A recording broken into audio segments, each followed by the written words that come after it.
अस्सलाम वालेकुम ګرانو مینوالو زه فیضان ګلستان یو ځل بیا حاضر یم دوستانو تاسو په سټارټینګ کې دا ورکوټ شانت کلیپ او دا صحیح کو دا فاطمه ګل سره چې کوم ورکوټ بچی دي دا د شادي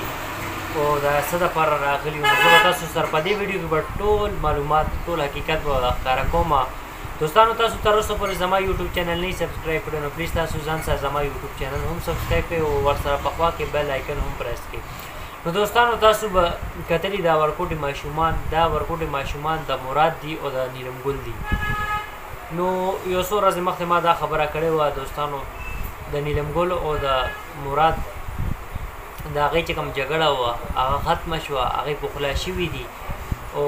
باقي تاسو د ښه پته ده د دی هم چې دی نو د یو بل نه ګزاره بالکل ګرانه ده نو دا چې کوم ورکوټي ماشومان دي دا د نیلم ګل سره و مراد چې دی نو 2 کاله خو د دې د ورکوټو ماشومانو تپوس نو کړی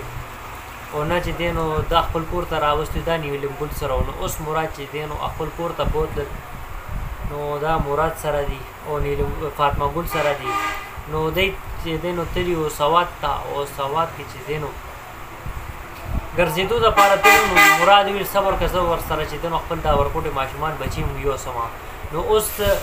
فاطمه ګل له غوسه نه ورځي د دی چې دی نو یو کمټمنټ شوی و کمټمنټ دا شوی چې نیلم ګل به مراد خواله به نه راځي او بچي چې کوم دي نو هغه به چې مراد سره پاتې کېږي نو مراد سره به یې نیلم ګل سره پاتې کېږي نو نیلم ګل سره به نو فاطمه ویل صحیح ده زما دا خبره منظوره ده نو د دی چې دی نو کمټمنټ شوی ده نو دوستانو ګورئ د دی دا کمټمنټ تر څو نه ورځې پورې چلیږي څونه مخکې به چلیږي ولې چې آخر یو نه یو ورځ بیا به راځي د دی جګړې کېږي بیا به د دی کنځل